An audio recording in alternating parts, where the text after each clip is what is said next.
أعوذ بالله من الشيطان اللعين الرجيم بسم الله الرحمن الرحيم الحمد لله رب العالمين بارئ الخلائق أجمعين والصلاة والسلام على سيد الأنبياء والمرسلين وعلى آله الطيبين الطاهرين المعصومين أما بعد نهج البلاغہ کا تاریخچہ اور تعارف نهج البلاغہ کے حوالے سے آج ہمارا یہ تیسرا سیشن ہے۔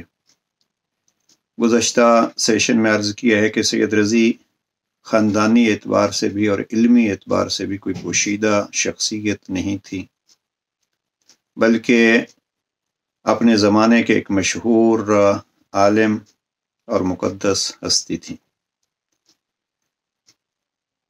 اختتام گفتگو کا اس پہ ہوا تھا کہ سید رضی کی شہرت فقط نہج البلاغہ کی بنا پر نہیں تھی، بلکہ علماء تفسیر نے اور قرآنیات پر کام کرنے والوں نے سید رضی کی تفسیر قرآن، حقائق التنزیل فی متشابہ التنزیل کے حوالے سے اس کتاب کو بہت اہمیت دی ہے۔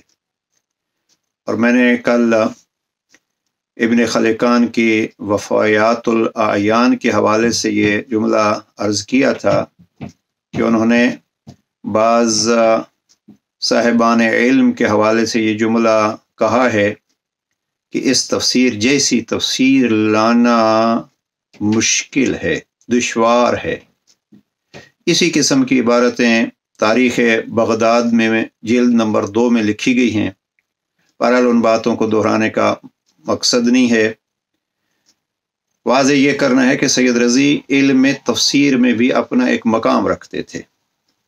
دوسرا پہلو کہ ابن خلقان نے چوتھی جلد ہے ان کی، اگر اس میں دیکھنا چاہیں تو ابن خلقان کی جلد نمبر 4 ہے اور صفحہ نمبر 416 ہے۔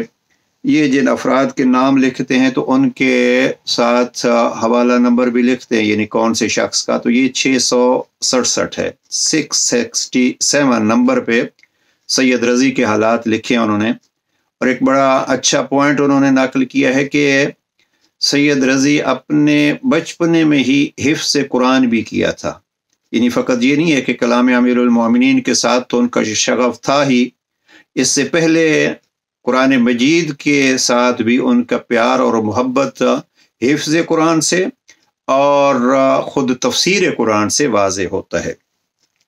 یہ دو پہلو ہیں۔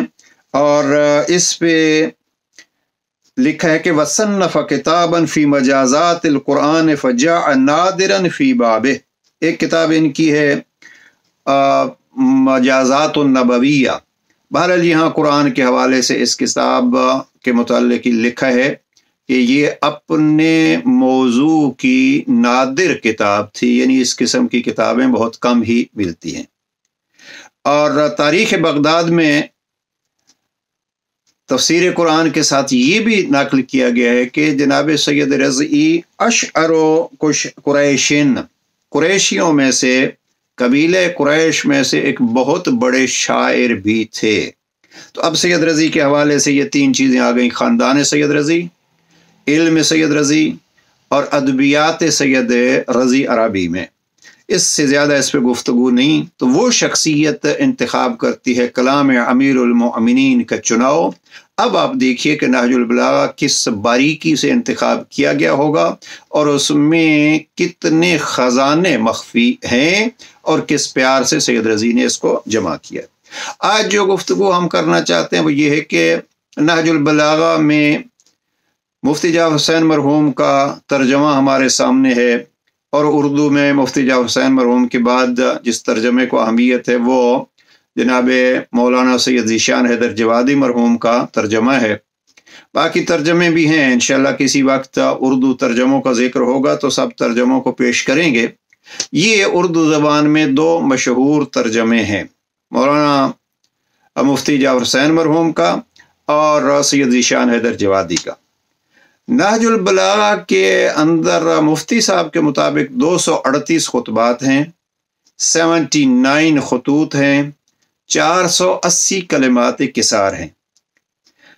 خطوط اور کلمات کسار میں مفتی صاحب کے اور سید ذیشان حیدر جوادی کے خطبوں میں کوئی فرق نہیں ہے، ایک فرق عموماً نہج البلاغہ میں آپ کو ملے گا، اور بعض اوقات ابتدائی مطالعہ کرنے والے افراد اس میں ذرا مشکل پیش آتی ہے ان کو کہ یہ نمبروں کا فرق کیا ہے۔ میں بس آج یہ عرض کرنا چاہتا ہوں کہ یہ نمبروں کا فرق کیا ہے۔